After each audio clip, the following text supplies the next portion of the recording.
Okay, Baruch Hashem, it's good to be back here in Eretz HaKodesh in the house of Maran. It was great being in LA for the past 2 weeks, meeting a lot of old friends, and Baruch Hashem, we caught up. B'ezrat Hashem, the relationship will continue. I just want to say a few words on Purim and what it means in general and what it meant to me personally this year, that it was so beautiful. We saw from Rav Avigdor Miller a beautiful lesson.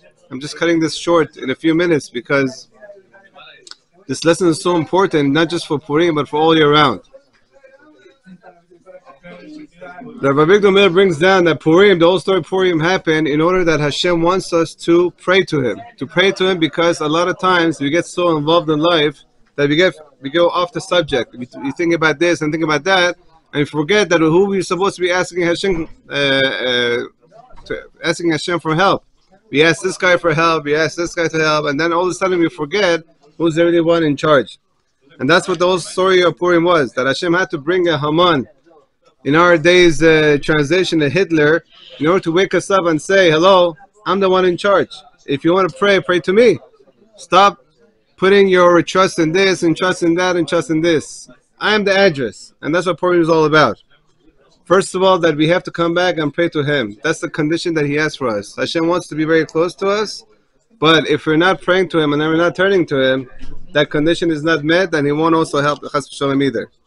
But we saw by Esther and Mordechai's day, because of the Emunat Chachamim that the nation had, that they turned to the call of the Gedolei Ador to go to 3 days of fasting and turn attention from their wealth and from their health and whatever it is to HaKadosh Baruch Hu, and to go to the right address. Hashem brought the final redemption. But that was not enough. That's the final redemption for that period. But what about what comes after Purim? So Rav Avigdor Miller continues and says that it's not enough that when a sarod, when a bad thing happens, that Hashem wants us to pray for Him. Okay, we got the point. But what about after that? Do we continue praying to Him also? And that's what Hashem is telling us. With Purim, Hashem always wants to give us ice creams and also candies and all these things. He doesn't want to give us sarot. So once the sarah comes and we realize and we ask Hashem to help us, and then Hashem sees that we're returning to Him, then He wants to start giving us the candies. But He says that you have to make a regimen now. You have to be careful to remember me, not only what happened in the past, but also keep saying thank you for what happened in the past, and also trying to get me in your life more.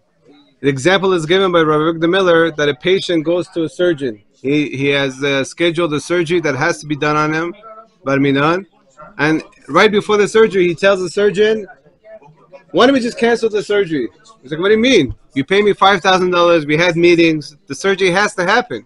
This is for your own good. It's like, no, I'll promise you. If you don't do the surgery, I'll go on the regimen. So a usual doctor, he just puts him to sleep and does the surgery because he wants his money. But Hashem, the ultimate surgeon, will accept. When we say Yehi Ratzon, that you should be your well, what do you mean that you should be your well? That you should do our will. How are we to tell him in tefillah that you should change your will? Whatever Hashem does is for the good. So what is this tefillah that we say Yehi Ratzon? That Hashem's will should be that it should be like this, that He should do this, He should do this. We have no permission to say that. But Hashem is giving us that permission by saying that Hashem's will should be that I should be a better person. That's what we're trying to tell Him. When we say Yehi Ratzon, we're telling Hashem, please stop the surgery. We don't need the pain. Instead, we promise that we're going to remember you, we're going to be aware of you, we're going to bring you back in our lives, and we're going to say Modeh Ani from the morning that we wake up, and we're going to keep saying thank you for all the things that are happening in the middle. Yeah, what I'm eating, what I'm drinking, the wife that I have, the kids that I have, the wealth that I have, the fact that I'm learning Torah, I'm going to keep saying thank you. Hashem says, you thanking me and you keep thanking me and I'm in your life, and there's no more reason that I should bring sarot on you. And that's the whole story of Purim. I want to say we'll end up with this, my own personal story. Baruch Hashem, I read this pamphlet right before Purim, and there was when I came back from America, there was something that's bothering me. I'm not going into the details. Something happened was in America that it was on my mind, and it was taking sleep away from me. But when I read this, and the fact that HaKadosh Baruch Hu wants me to direct my tefillot to Him, and to get to the right address, and to thank him for the past that he had answered me because of the situation I had, and I forgot about it, and I stopped thanking him, so the Sarah came back.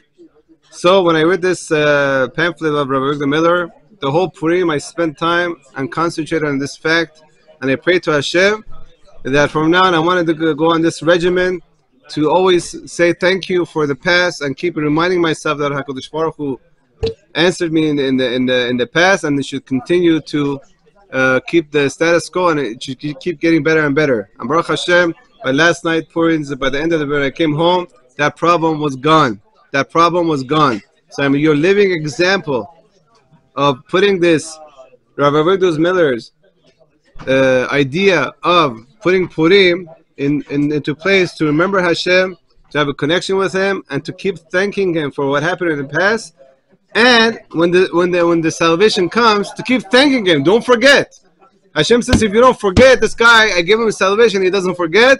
So let's keep him healthy. Let's keep him rich. Let's keep him married. Let's keep him to be a father. Let's keep him in the kollel to learn. So B'ezrat Hashem, with this and with the personal example that I gave, we should be zocheh. We should be zocheh to continue in this path that Rabbi Rivkah Miller has put upon us, in front of us, to thank Hashem all the time. And B'ezrat Hashem, that way, like the Ramah says, that at the end of Hilchot Purim, he says the words such as follows, that V'tov lev mishte tamid. Someone has a good mind. He always thinking of Hashem.